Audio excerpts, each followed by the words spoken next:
Luxor, the fragrance, was created in homage to Luxor, a city in southern Egypt. Luxor is famously known for its oldest and most ancient Egyptian sites. Luxor is also known for the world's greatest open-air museum. Hey everyone, welcome back. I'm Coloniano D, and welcome back to my Generation X olfactory experience. Today I'll be reviewing, as you can see, from the house of Xerjoff. It's Luxor. It's an Oriental spicy. This was released back in 2020, and the perfumer is Chris Maurice. Let's look at this fantastic, stunning presentation. This bottle is absolutely gorgeous. Get focused in on there. Very nice, a very deep, rich gold. Probably the best presentation or bottle from Xerjoff. That little fancy design in there, I'm not too sure of what it represents, but it's really, really nice. Very impressive, as usual with Xerjoff. Absolutely fantastic. Very nice. Luxor. Let's go over the notes. Top notes, we have cinnamon, leather, and cardamom. Heart, we have myrrh, tobacco, incense, and Atlas cedar. Base, we have Thailand oud, Cambodian oud, cypriol, and patchouli. Let's give a little spritzer here. Get a little refresher of this fantastic, the opening. And this fragrance is absolutely fantastic. Get those fingerprints off there, very glossy. Position just right. Perfect. Luxor. Nice. Oh, this opening. Now, right at the top, you get the sweet spices, the cinnamon, the cardamom, and it's slightly smoky right at the top. You get the smoke right at the top. Now that smokiness is not a stuffy smokiness. It's more of like an aromatic or airy smokiness, if that makes sense. Oh, really nice. You get the woods, that cedar, a little bit of cedar pops in at the top. It's really nice. So you have the spices, the cinnamon, a little bit of woods.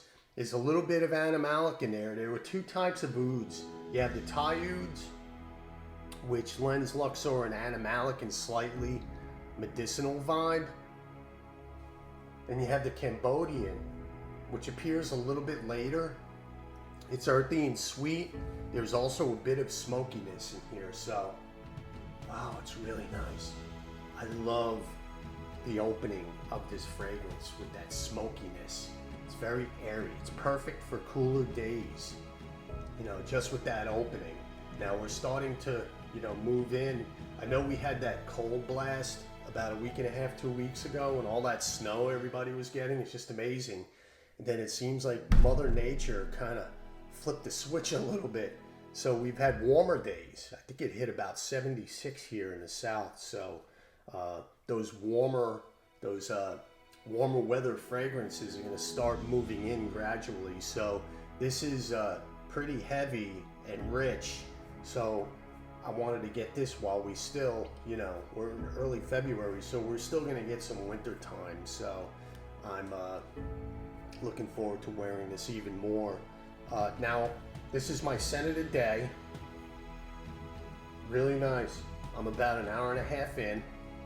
And amongst the earthy, sweet, and oudy opening, there is an aromatic air to it. Okay, so it's airy, it moves. It's really nice. It's not stuffy. You get a little bit of incense. It's really nice incense. Oh, it's nice. A little bit of leather. Oh. Now, after the initial blast, the rich tobacco starts to move in. So yeah, you'll have the cinnamon, the ouds, the tobacco, along with the leather, some cypriol in the opening. The cypriol is what's giving it the airiness. This is a very complex fragrance. Uh, let me tell you, it's really really tough trying to describe this fragrance. It's really nice. So it's kind of airy and open and woody and slightly aromatic and spicy. I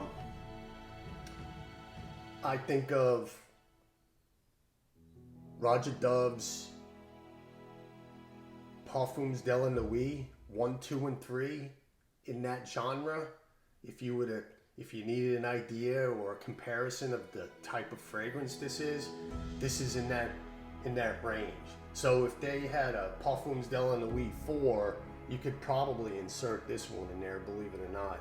Now the leather, for some reason, it reminds me of, I'm not too sure if you're familiar with Hermes Bellamy, the shaker top bottle, that leathery fragrance from about the mid 70s or early 80s, I think it is. And I had a sample of that, and that's the same type of leather, that same vibe I get out of Luxor. If you're familiar with that, if not, you know, maybe get a sample if you want. If you're into comparing fragrances, I had a sample of that years ago. I was going to purchase that shaker top bottle. Let me tell you, the price was astronomical. I passed on that, that's for sure. That was, I think someone was asking for about almost $1,000. These discontinued fragrances, the you know, vintage types, the prices are just going up. It's just unbelievable. It's just crazy. Now, the Thai oud settles down a bit when, you know, we're about the midpoint. The Cambodian oud, its sweetness is still there. The incense or the alabanum becomes more present. Okay? So, it's spicy, it's leathery, it's oudy, it's really nice, and this is about the halfway point. Luxor is mainly a rich, smoky, sweet, resinous, woody, leathery scent. Absolutely masculine and fantastic. This is really, really nice. Now, this one, I think it's kind of underrated, because I did look at some reviews and a lot of complaints about it being too animalic. It's not. It's not. It's just slightly animalic. It's really not a lot. And this one is a sleeper. And it's got really good quality ingredients. So I'm not sure, you know, try to get your nose on this one. It's really, really nice. It's quality raw materials.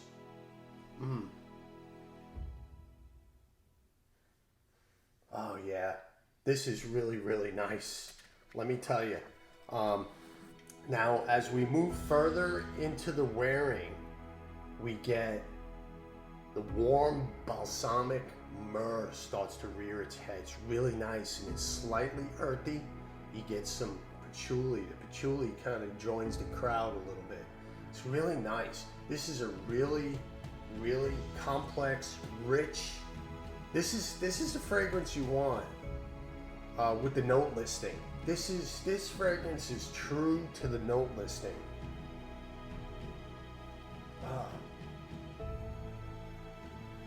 Now, it stays incensey and leathery for most part. The scent has great projection. The longevity is all day for most part. I'm a heavy sprayer, so you know, this fragrance lasts on me 10 to 12 hours. Luxor is really nice. That richness, that spiciness, really, I can't get enough of it right now. It's really, really special, you know. I'm glad I picked this one. I picked this one up about 1.5 years ago, 2 years ago. So it's been sitting around a little bit. That's what I tend to do. I purchase a fragrance, test it out a little bit, wear it, let it sit around a little bit. So I'm pretty happy I discovered this a couple of years ago.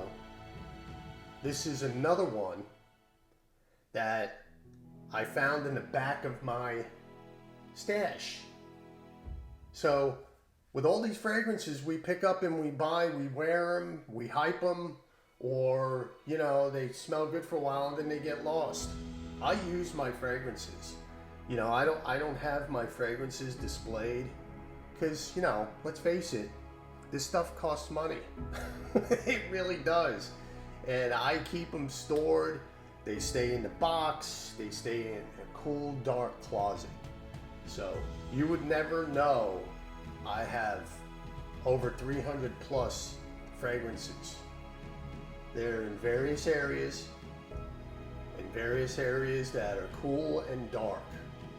There is not one bottle of fragrance sitting on my dresser. I can tell you that. Okay, plus I don't think the wife would like that either. I'll be honest with you. But yeah, back to the fragrance. Really, really nice, rich, woody, oody. This is a really nice comfort scent. A nice cup of coffee, cup of tea, nice warm blanket. Really nice. Really, really nice. And that's pretty much it. That's my review of Luxor by Xerjoff. 2020 release. This was an homage to Luxor in Egypt. Get your nose on it. If you've tried it, feel free to comment. I look forward to your comments. I wish there were more comments on my reviews. Yeah, that's it. Thank you for watching. Thank you for listening, and I will absolutely see you next time. Thanks.